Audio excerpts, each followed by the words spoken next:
Mike, thanks for joining us today following a busy few weeks for Redbank. Firstly, let's start with the recent completion of a very important compliance milestone for you, that being the updating of the Redbank mineral resource estimate to the JORC 2012 classification. Clearly a tremendous amount of work has gone into delivering this resource. Can you provide us with a high-level summary of the key takeaways? Yeah, thanks, Alex.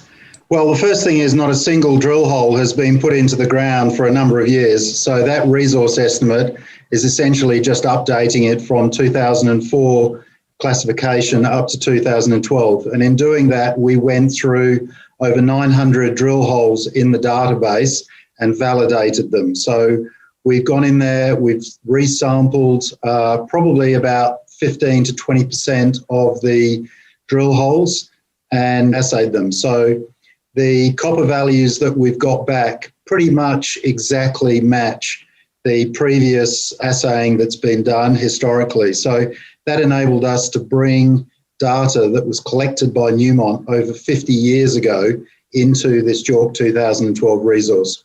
So as far as the geologists go, we're very happy about the resource estimate that we've been able to announce to the market today. Thanks, Mike. Now, switching focus, if I can, to the big draw card for Redbank, that being your pursuit of a large copper mineralised system. Your 2021 exploration program looks to be off to a flying start with several exciting new targets identified in and around the Bluff prospect. Are you able to provide some background on how these new targets have been generated and what are they potentially telling you in terms of the bigger picture at Redbank? Well, given we've just put the resource estimate out, that's knowing what we know. Now the challenge is, what don't we know? And in going through the work that previous geologists have done, we've realised that the copper mineralisation has a chargeability response, and the induced polarisation survey technique picks up that chargeability response. So a few months ago, we purchased our own induced polarisation field equipment, and we're currently out at site collecting gradient array IP data. What the first 2 square kilometres of that data has told us is that the IP responses associated with the Bluff deposit extend laterally, both out to the west and out to the east. So it appears as though instead of getting discrete chargeability anomalies related to the breccia pipe deposits, those chargeability anomalies spread laterally east and west outside of where the drilling has occurred. So already we've got immediate plans to drill test those targets because we believe those chargeability anomalies may represent chalcopyrite. Thanks, Mike. It looks like these new targets are confined to a very small area within your extensive land holding at Redbank. Can you provide some context as to why you're focusing on your initial exploration on this area and what's the plan in terms of screening the broader portfolio?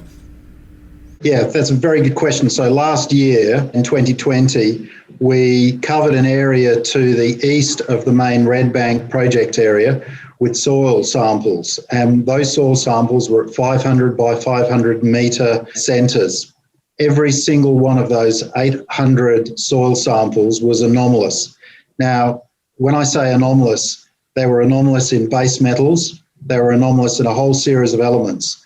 That caused us to have some pleasure and also some pain because we haven't got into background where there's no mineralisation. So what we're doing is we're going back into that area and taking more soil samples to try and define the specific areas where we need to drill target. So we've got a drilling program planned to the east of the main Redbank area that's going to test firstly the IP anomalies that are heading out east from Bluff, and then further afield away where we've got large soil anomalies.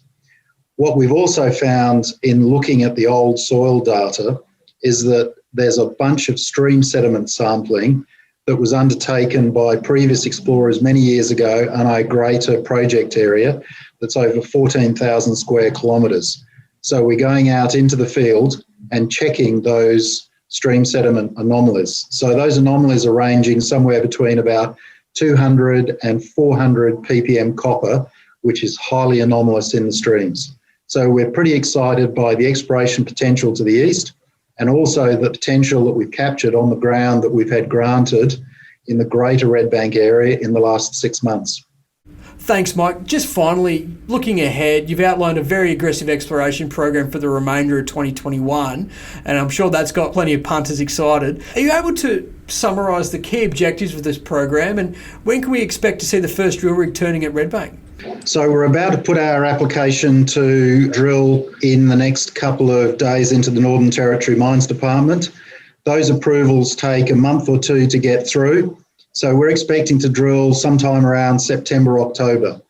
Prior to that, we've already got pre-approval to drill one stratigraphic hole, which we intend to drill in the central Redbank area. What that drill hole is intended to do is to drill and see if there is a reason for the copper in these vertically oriented breccia pipes. So that copper potentially could be in a existing strata-bound horizontal system beneath Redbank.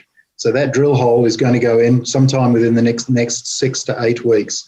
So as far as news flow and the work we're conducting out in the field, we've refurbished the exploration camp that's out at Redbank.